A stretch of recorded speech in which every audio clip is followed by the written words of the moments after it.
Terima kasih. Buno kalau kita nyebut tentang masalah takjil, iaitu hukum buh fitrah na yang sunan, iaitu di awal Ramadan sampai 20 mereka malam raya jika malam wajib awal Ramadan sampai 20 yo kalau iluk madawro nyan takjil hun.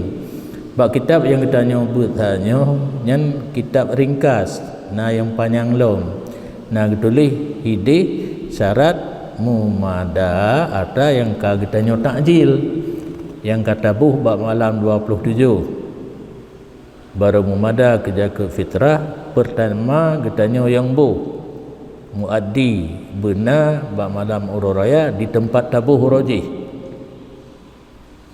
Yang kedua urun terima bumantang bak malam urus raya gaknyan termasuk mustahik zakat.